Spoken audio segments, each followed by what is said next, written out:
Hey everyone, welcome back to another episode of 6 Degrees of Associations. I'm your host, Lucas McCann. We have two guests today. That's right, you see it. We have two, Kevin Belanger, Aaron Horowitz from AEX Services. Welcome to the show, gentlemen. Thank you, for Lucas. having me, Lucas. This is going to be fun. I love trade shows. First of all, I'm going to let you guys talk about AEX Services, but I've been going to trade shows for, I'll just say, a long time. And I've always felt like this is the best part of being a part of an association, getting in person, doing these events. Given the past 5 years, we won't talk about the 5 years ago piece, but given the last 5 years, I think it's become more and more important. So I do want to let you guys kind of introduce yourselves. I'll turn the microphone over. Tell us about yourselves and AEX. Cool. I'm Aaron Horowitz, National Sales Manager at AEX. I have my wonderful boss here, Kevin Belanger. Good afternoon, everyone. My name's Kevin Belanger. I'm the Executive Vice President of Sales and Account Management for AEX, and I have been in this awesome industry pretty much my whole career for 25 years. So love being here, and thank you for this opportunity, Lucas. Absolutely. Well, Kevin, tell us a little bit about AEX Services. What do you guys do? How do you work with associations? And tell us a little bit more about your unique value prop. I think it's great. Sure. We are a general service contractor within the trade show industry, and the way we're branding ourselves is that we're a boutique contractor with big show power. And the reason we've taken that approach is even though we're small in size, the amount of experience that we have on our team is hundreds of years of experience between the executive team and our operations people and our account managers. So we feel like we can produce any type of show that's out there, any size show that's out there, but we can do it with a very personalized and customized approach, which our customers really enjoy. Yeah.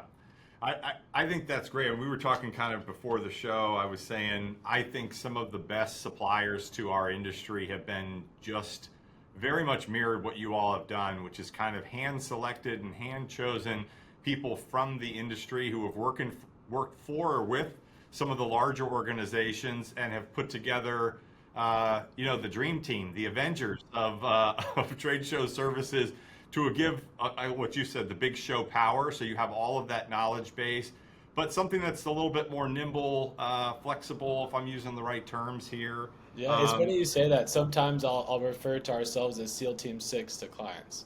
There you go. Who wouldn't want SEAL Team 6? Exactly. When you need them, you send in SEAL Team 6.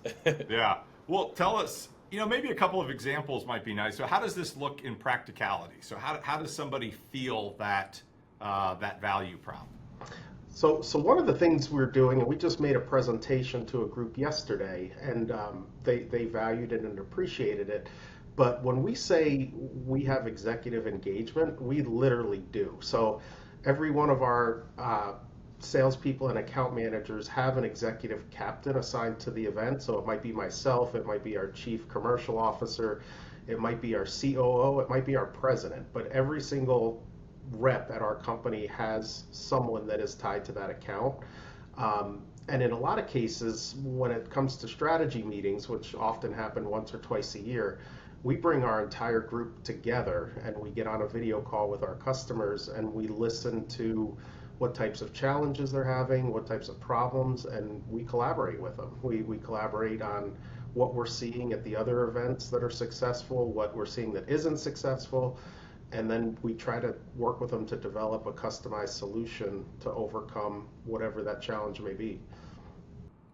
Yeah, so I do want to circle back to what's working, what's not working. I do want to come back to that, but I enjoy that concept of the personal touch at the highest level, right? I think that's really important in what associations look like, and I think that looks a lot like associations because these are small businesses, by government defined, less than 500 employees. Vast majority. There are a few associations who have some larger staffs, but the work that happens at the top with the top is exactly what you all sort of bring to the table there in that sense. Like it's very often the executive director or CEO is very much involved. Because again, it's a small staff. They wear lots of hats, and one of those might be rolling up the sleeves, if you will, and talking about their event and their trade show specifically. Yes, and it's so critically important to all the associations. In many cases, that event is what drives their budget for the whole year, and it's what allows them to advocate and to support their members. So that event for nearly every association is critically important. Yeah. And the listening, right? That's key. I mean, what I heard you say is you sit down and you actually listen. Goodness gracious, what a novel idea! But what they crave is feedback. But what really feedback is a two-way street, right? I mean, you want to hear about what did you think about the event? Let me tell you what I thought about the event, and you get all those perspectives together, and you come up with a real plan forward. I think the biggest part too is bringing their side of the table to our side of the table and being an organic extension of their team to where there is no barrier to hop on a call with someone with 30 plus years of experience on design. Like the fact that you can just pick up the phone and you have that person there, I think that's a huge value add. Absolutely. And then you throw in the attendees and the exhibitors and the sponsors as the other leg of the stool, right? And, how was their experience, which, it obviously is important. That's why we put these things on. Yes, there's certainly a revenue component to this, but there's also a networking component. And it's an experience, right? There's an experiential factor to the design and all of that. Yeah, and in fact, Lucas, that's one of the other value propositions we're offering associations right now is what we're referring to as Spacescape. So we're looking at the entire ecosystem of an event as space, and in each area, we want to design events and experiences that speak to that audience that's attending it. And that's where we get on the phone with our customers and really ask them a series of questions to understand their needs and then design specifically around them. So we get a team. You're not working with an account manager or a sales manager on this. We actually bring our chief marketing officer into it and two of our more advanced designers to hear what our customers want, and then we go to work. Then we go to work and design whatever it is that they'd like. Yeah, that's fantastic. I mean, I hope I'm not giving away anybody's secret sauce, and if I am, I'm sure our producer will edit it out. But one of the things we were talking about was you recently designed essentially a mini golf course for an event. I mean, I love a good puppy place and pickleball court and all the things that you've seen a few times, but I had not seen the concept of putting a mini golf course and potentially from the revenue side of it, which I'm off and on selling sort of the sponsorship sides of that, is the idea of selling each hole as a sponsorship. I mean, that's just good fun and anybody can do it. I mean, that's fantastic. I think that also kind of speaks towards the Spacescape immersive experience floor to ceiling. So when you step inside that space, you're transported into kind of another realm. And it kind of touches towards those like five senses, like what do you smell, what do you touch, what do you taste? And I think that's probably one of the most important things in any industry is that experience. Like what energy are you receiving? What is the attendee feeling? And kind of talking about the mini golf course, we really focused on that organization's target demographic and reverse engineered it. And that's kind of how we landed on that. Mm-hmm. And the golf course, one of the things that we were working on when we came up with this golf course idea was this particular group found that many of their members were not coming for the last day of the event. So the idea with having this golf course was that it would be set up as a tournament. So you'd create teams of 4, which would allow for a networking opportunity because you could either sign up and you'd be paired with 3 other people, or you could approach the area and just register the 4 people you chose to play with. And then each day you would play a round of golf, if you will, mini golf, and you'd log the cumulative scores of that team. And then on the final day, you'd have to play your final round, and that's where the awards would be given. So the idea was this would be another incentive for people to come back on that last day when they typically don't. So it had multiple facets as to why we were going that direction with it.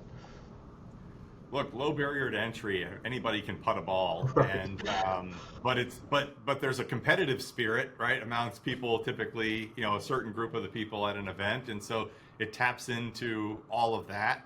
And there's probably some nostalgia component of people. Hey, they used to play mini golf with their family when they were growing up at the beach, or what have you. It's kind of one of those things. You're a strawberry flavored golf ball away from all the experiences, I think, Aaron. Just like, at the end you can eat it instead it goes in the hole and it's gone. There you go. Something like Willy Wonka's Chocolate Factory. You hop into the Exactly. factory, you're in You there. can figure that part out, uncap the ball at the end and eat it. You're there. Yeah. So you all actually will build, and you all actually design and build that. I mean, just to put it out there and be clear, right, for the audience here. Yes, and it really wasn't that costly.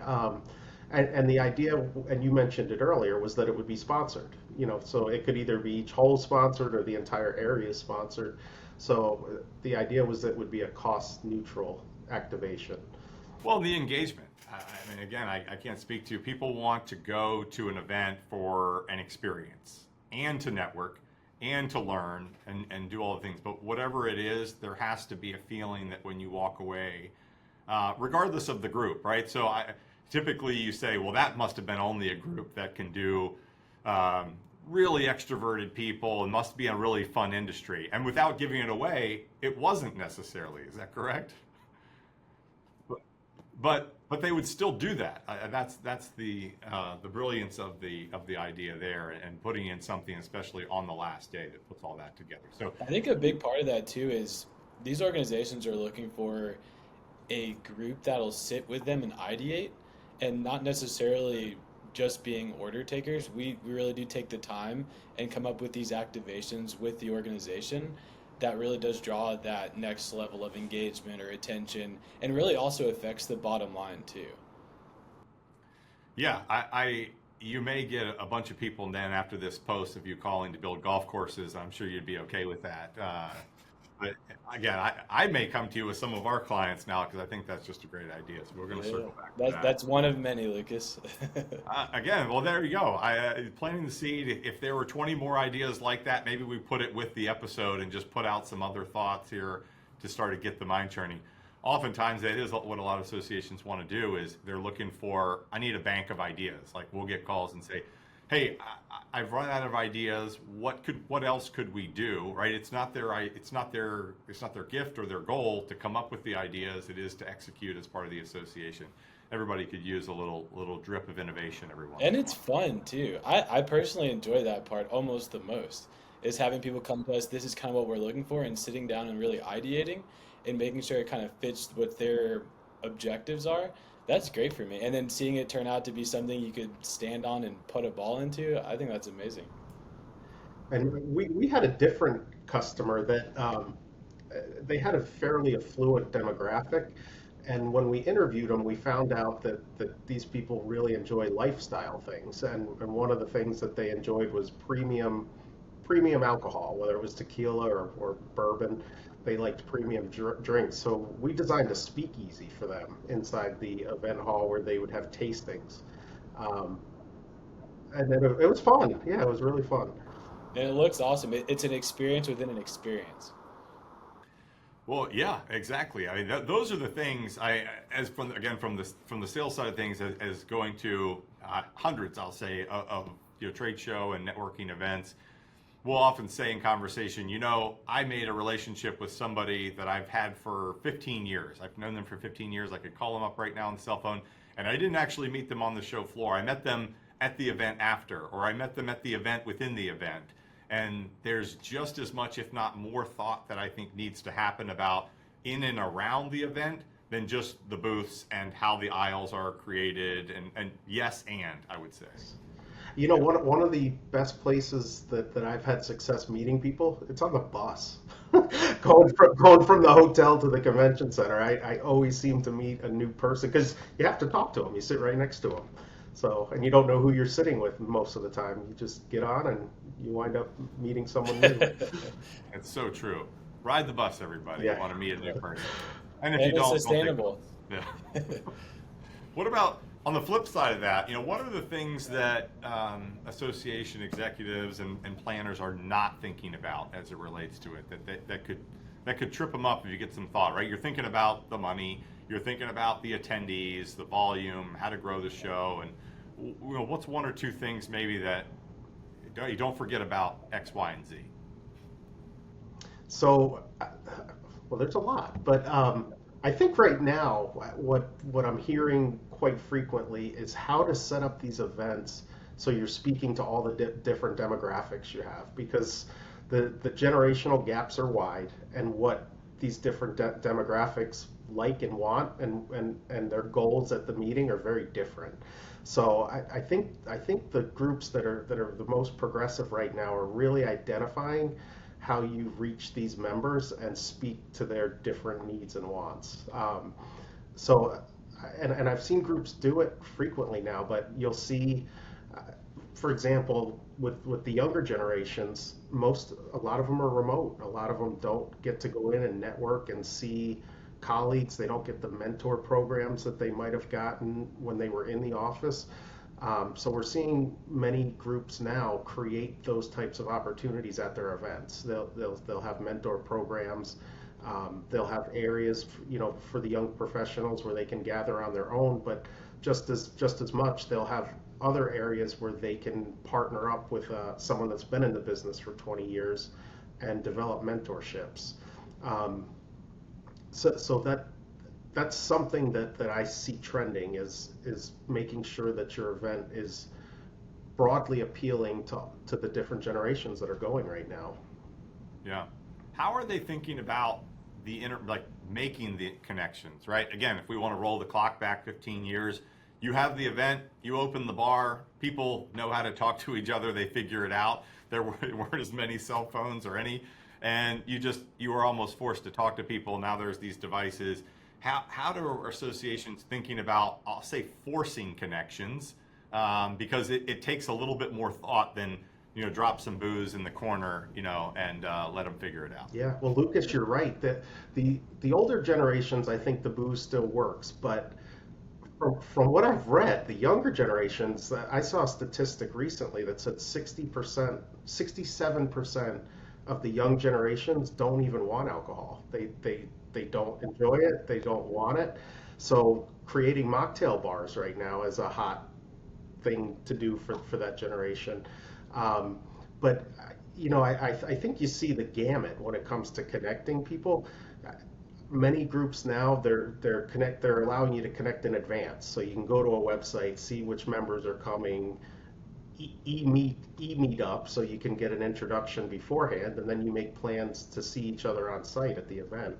And then others, they're creating those atmospheres at the meeting where people can join together, that are like-minded and start their networks. But and you probably read this, Mark Cuban came out recently and said that he believes live events are the future, and it's because with AI coming online and developing, people are going to not really know what's real and what isn't anymore. You're not going to know if you're getting an AI generated email or if you're hearing skepticism is real there. Right. So at least at a live event, it's real. Everything's real.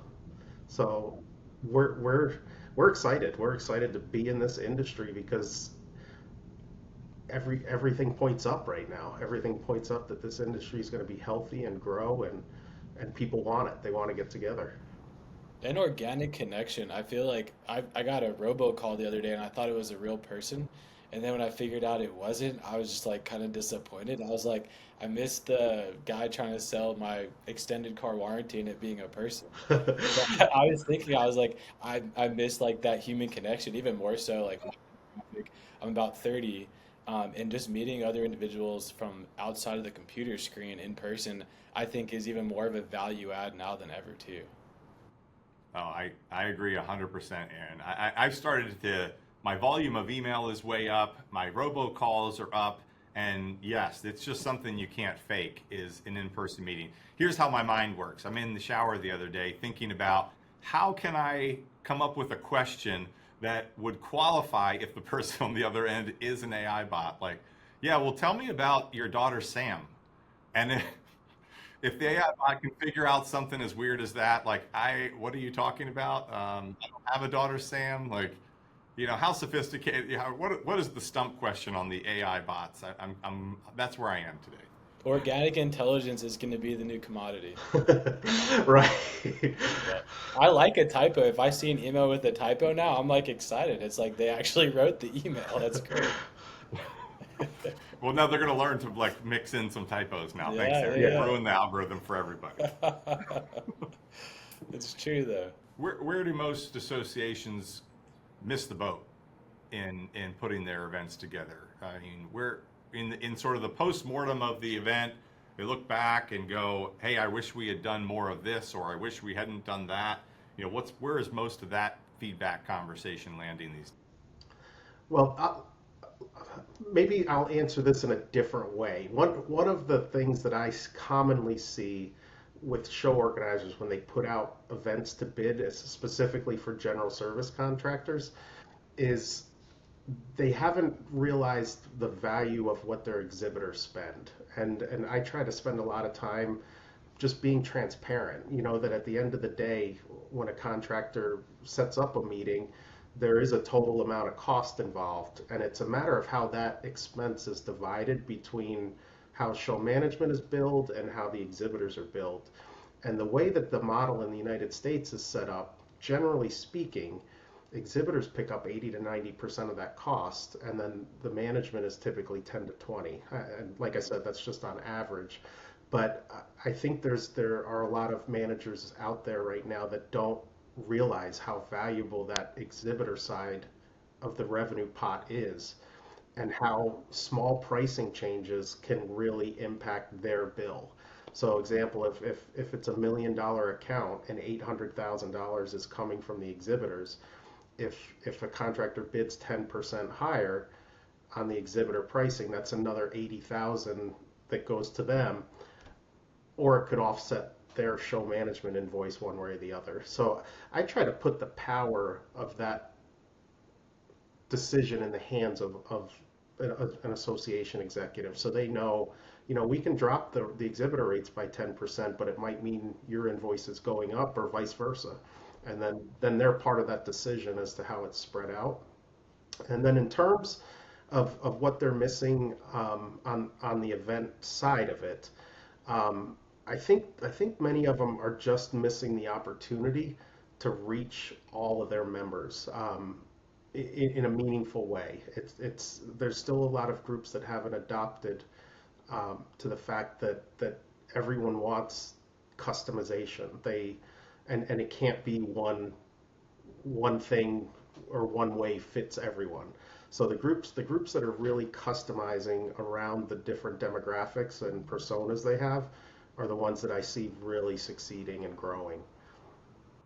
Yeah. We hadn't talked about this before the show, but going back to sort of your notion on the RFP, if you will, as it goes out, if I let you wave the magic wand here, as I often say, like, what would be the one piece of information you wished you get on those RFPs that is often excluded? Like, what would you really want to know to be able to more appropriately respond? I like to know what their preference is. Do they want a really low cost invoice to the management, knowing that the exhibitor rates would be higher to offset it, or do they want a balanced approach, or do they want to take on more of the burden of costs and give the exhibitors below market rates? So I like to have a little guidance on that.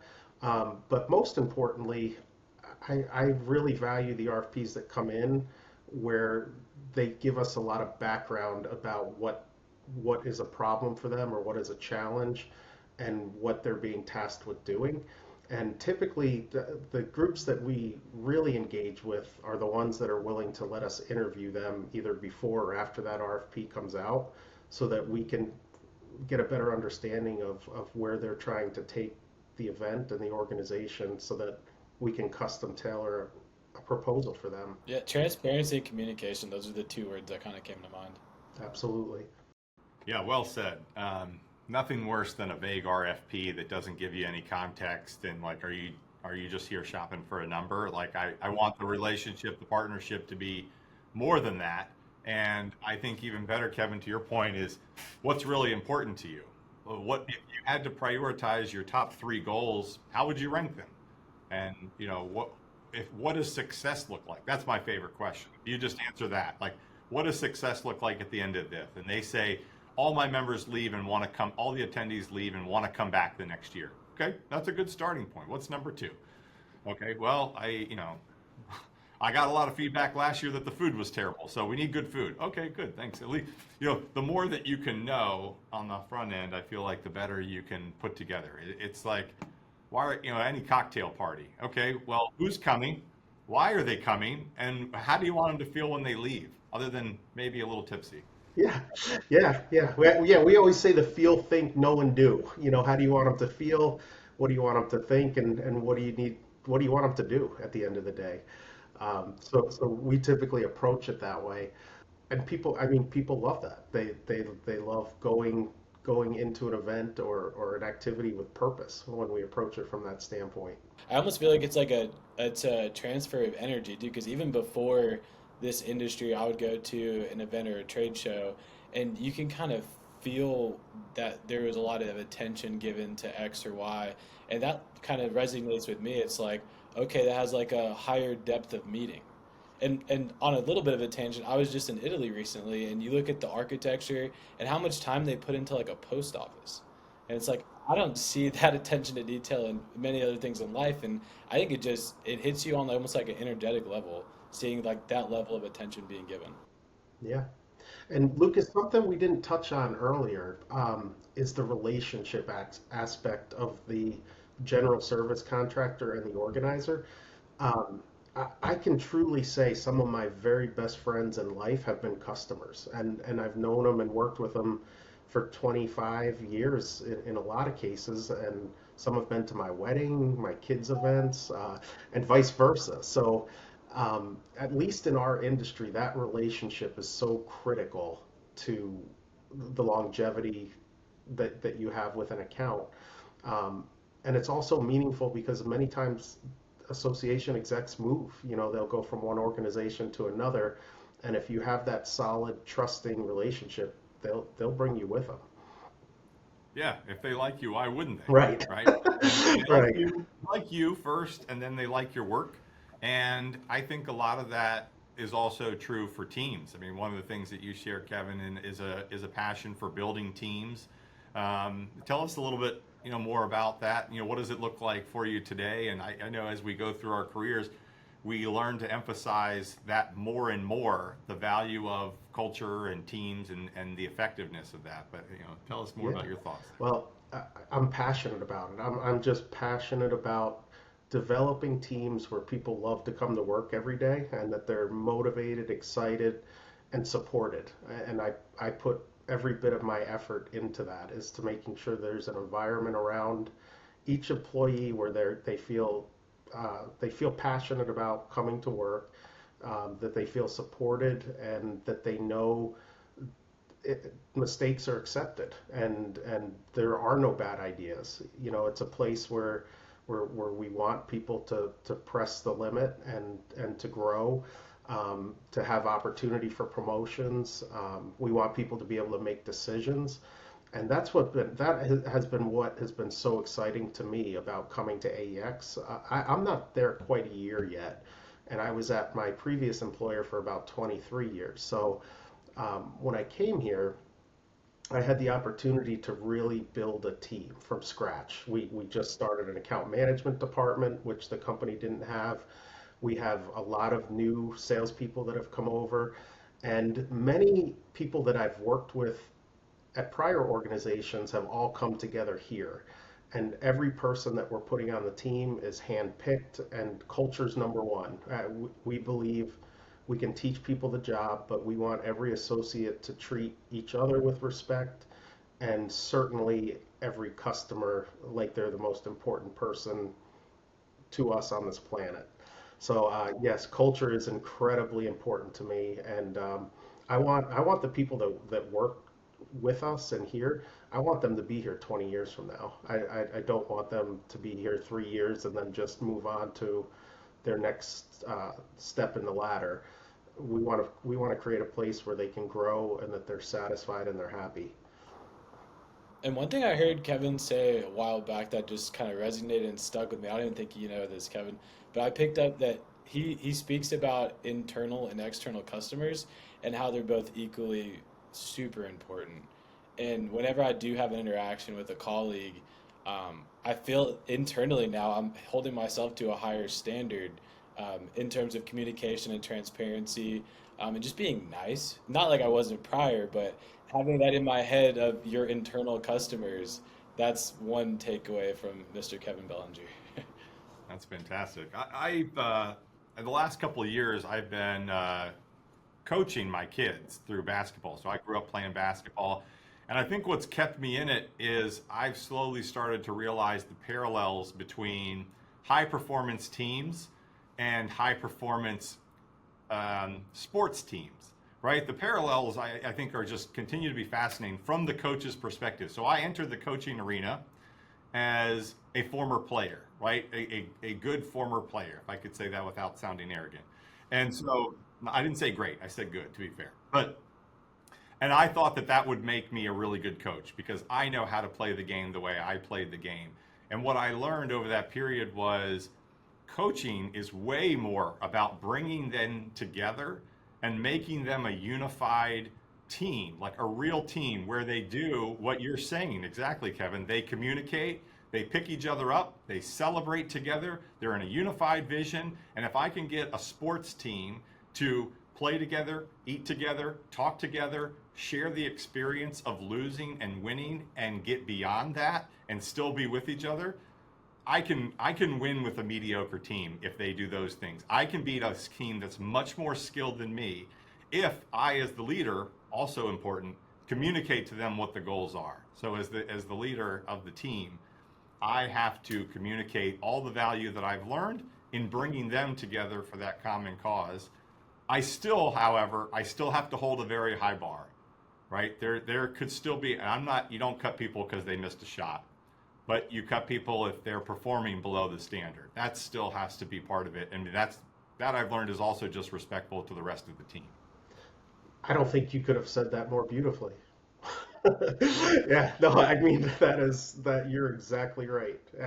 It all starts with that team and bringing them together to support one another. And if you do that, you've already won.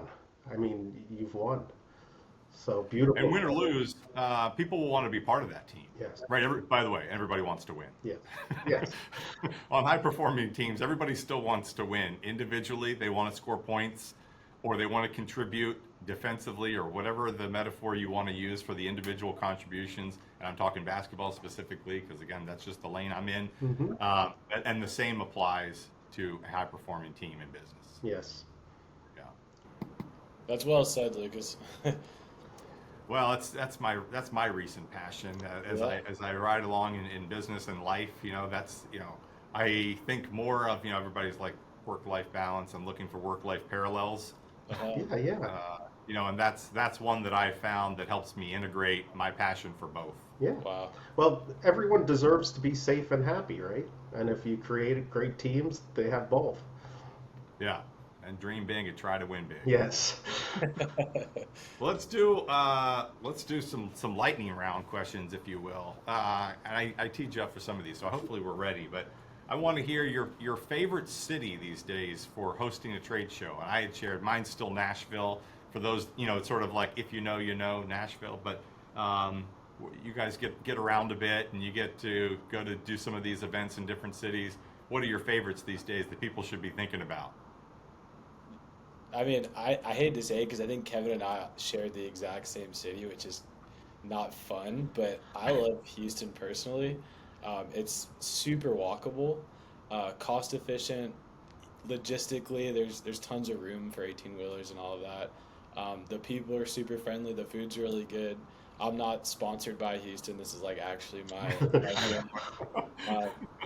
Kevin's probably gonna say something similar. Yeah. I mean, I have many. I over my time in this industry, I believe I've worked in every single major convention city out there, and I love so many of them. Of course, I live in Atlanta, so I do love Atlanta, but when I travel outside of Atlanta, Houston is definitely right up there. I love Boston. I love San Diego. I mean, we are very fortunate in this industry to have some amazing cities to go to. Yeah, those are good ones. I mean, it's the city is one thing. You know, it's also kind of what you make of it and how does the event. I think it's important to think about how the event lives and breathes within the city that it is.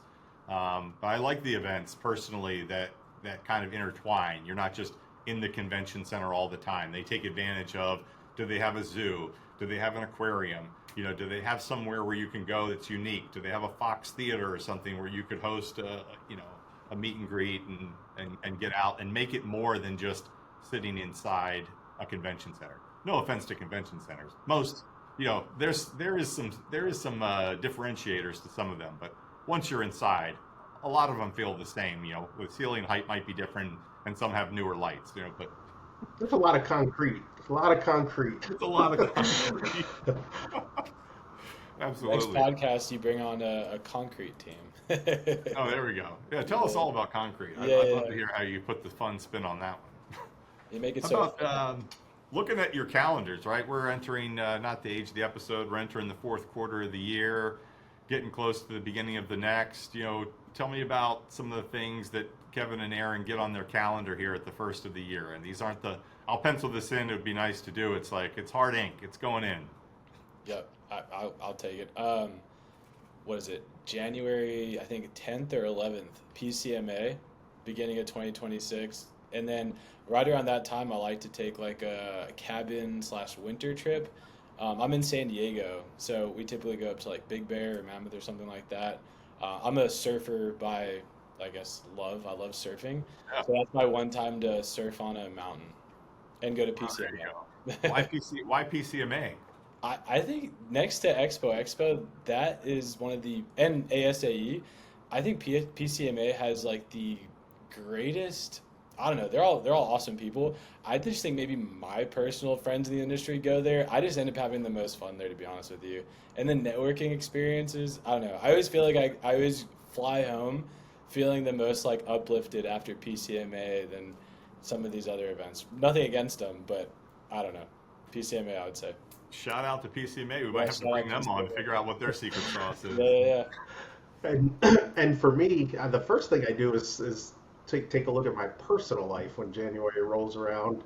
And a tradition I've had, I think 10 straight years now, is I take my boys to a Bills game every year. So I break out the NFL calendar and find out which city we're going to travel to go see the Bills. So, Oh, away games. yeah, we okay. go to an away game every year. Yeah. Except this year because the Bills are actually in Atlanta. So that only happens, I think, once every 10 years. So Wow. this is a foregone conclusion. It's Atlanta this year. Yes. Yes. Okay. Well, that makes it easy too. Yeah. Excellent. Well, those are good. I've changed this question. I think I share with you. The question used to be, "Tell me something about yourself that wasn't on the resume, or couldn't be found on your LinkedIn." I now am rephrasing this as something about you that AI doesn't know about you. And it's similar, right? Because AI knows what's on the internet, and it's got a fixed category of knowledge that it comes from. Thankfully, not yet all the way in our brains, but tell me something that AI doesn't know about you. This is a tricky question because I feel like AI knows so much. I was gonna say I just have a new affinity for boba tea, but I've gone on Google and looked up boba tea places, so AI would know that. The only thing I think AI wouldn't know is that I secretly don't really like cats, even though I have a cat. Like I'm a dog person. AI would think I love cats because I post about my cat all the time, but I Yeah. really don't like cats. I just like my cat. There you go. Yeah. I don't think AI knows that. That's good. No, And shout out for cat me, photos. I don't think AI would know this, but I'm really anal about my car. I wash my car, if not every other day, every day, and I vacuum it. So if there's a least little bit of crumb or dirt on it, it gets vacuumed and washed. So I don't think AI knows that about me. The other thing they may or may not, I enjoy scuba diving. That's kind of one of my hobbies. Oh, there you go. There's something I want to put on my list. I've not done it, and I'm sure I need to be trained and do all the things, or there's some stepping stones there, but I think that would be interesting. It's fun. Yeah. What about you, Well, I mean, Lucas? now we all know that if you're going to get a ride, go in Kevin's car because it's going to be clean It'll be and ready clean. for you. Yeah. And he's a fast driver too. You won't get there late. Yeah, good. Much like myself, my kids are like, "Why are we going so fast?" I'm like, "Well, because we'll get there sooner." Right. And they're coming up on driving age here. One's got his permit and he's driving around now, and hopefully that part doesn't rub off onto him because I'm, do as I say, not what I do, kind of thing. Yes. That's funny. Well, I gentlemen, had the unfortunate privilege of wrapping us up, but I would love to hear from you before we end. Is there one or two people? I guess we're going to go two, maybe one each, in your network that you think our audience would benefit from hearing from? I would recommend you talk to David Grindle. He's been a longtime friend and customer of mine. And the reason I say that, he and I worked together when he was at USITT, which is United States Institute for Theater Technology. And when he came on board, he really grew that entire event and more than doubled it. So if you want a growth story and to hear how he did it and how he built membership and got more exhibitors engaged, he'd be a great person to talk to. That's fantastic. Now we're all about growth here. Yeah, So and that's now great. he's set his goal to do the same thing. He is now at the International Fairs and Expositions Association. I'm familiar. Yeah. I would say Nathan Tollett and Mercedes Williams. I guess shout out Houston first again. I love to see what they've done with the city. It's just like a wonderful place. Like I don't even like the heat to be honest with you, but I enjoy going to Houston. They've done a lot with it in terms of like bringing people from all over the country and the world to one spot and how they've kind of like revitalized Houston to make this beautiful place. Those are two people I would recommend. That's awesome. My father used to live just, in Houston. Now he's in Padre Island. So maybe I'll take this show on the road, go to Houston, and we'll do something live. That would be fun. I've now learned a lot from you guys, and I hope a lot of audience members come and ask a lot more questions. I have more questions, even though we have to cut it off, so we'll continue offline. And we've learned that Aaron doesn't like the heat or cats, only his own. So that was the best fun fact maybe that we've had on the show. But thank you, gentlemen. I appreciate you sharing, and I appreciate the time specifically because we're getting away from what we do normally here to talk shop and introduce AEX to our audience. So I appreciate that. Definitely. Thank you, Lucas. Thank you, Lucas. We appreciate you. Thank you for this opportunity.